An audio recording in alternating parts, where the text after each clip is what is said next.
আর একটু কথা শেয়ার করি আপনাদের সাথে। এই পানি বোতলটা উঠা, পানি বোতলটা ভাইছে নষ্ট করে পানি বোতলটা দে। কে ফেলে পানি বোতলটা? কোন ফেলাই দাও না ফেলাই চালাই দে। ফেলে ফেলে ফেলে এদিকে দাও আমার কাছে। আরে ক্যামেরা দিয়ে মারো না, ক্যামেরা দিয়ে মারো না। তুই দে ফেলাই দে দাও। নে দা। এটা হচ্ছে ট্রেইল পথ। এটা হচ্ছে মূলত পক্ষে আপনার খৈয়াছড়া যাওয়ার একটি ট্রেইল পথ। যদিও উপরে কিন্তু একটা ভালো রাস্তা আছে, আমরা উপর দিয়ে যেতে পারি।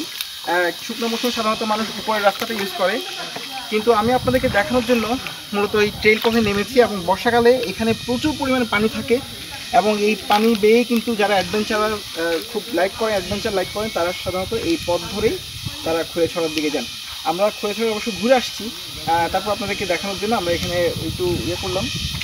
এটা হচ্ছে কি, আমরা যদি ঢাকা থেকে আসি তাহলে আপনাকে নামতে হবে, যদি ট্রেন পথে আসেন তাহলে আপনাকে নামতে হবে হচ্ছে সীতাকুণ্ডে নেমে পরে সেখান থেকে সিএনজি করে আপনাকে যেতে হবে মিরসরাই। মিরসরাই থেকে একটা করা যায়, মিরসরাই থেকে আপনি যদি বাসে আসেন তাহলে আপনাকে একটু ঝামেলা পোহাতে হবে। আপনাকে তারা মেন রোড নামিয়ে দেবে, পরে সেখান থেকে আবার সিএনজি করে আপনাকে যে খোয়াছড়া স্টপেজ যেটা সেখানে আসতে হবে। আর যদি আপনি সরাসরি সীতাকুণ্ড থেকে একটু হেঁটে সেখানে কাউকে জিজ্ঞেস করতে পারেন বাজার কোন দিকে, বাজারে গিয়ে সেখান থেকে সিএনজি করে সরাসরি আপনি চলে আসতে পারেন একেবারে খোয়াছড়া। যদিও একেবারে সরাসরি ঝর্ণা পর্যন্ত আপনাকে আনবে না, আপনাকে একটু হেঁটে আসতে হবে। চলুন তাহলে আমরা হাঁটতে কথা বলি আর একটু কথা শেয়ার করি আপনাদের সাথে। এখানে আসার জন্য আপনাকে যেটা করতে হবে, আপনাকে সাধারণত থ্রি কোয়ার্টার বা এই টাইপের জিনিসপত্র নিয়ে আসতে হবে। যদি না নিয়ে আসেন সেক্ষেত্রে কোনো সমস্যা নাই।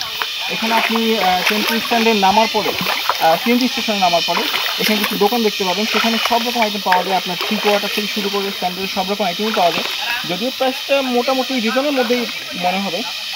আর আরেকটা বিষয় যেটা সবচেয়ে ভালো লাগছে, এখানে পাখির ডাকগুলো খুব মানে কিচিমিচি শব্দ হচ্ছে, অন্যরকম একটা মানে ন্যাচারাল যে ভিউটা সেটা আপনার খুব ভালো লাগবে। একদম শহরের কোলাহল ছেড়ে প্রকৃতির কোলের মধ্যে একেবারে।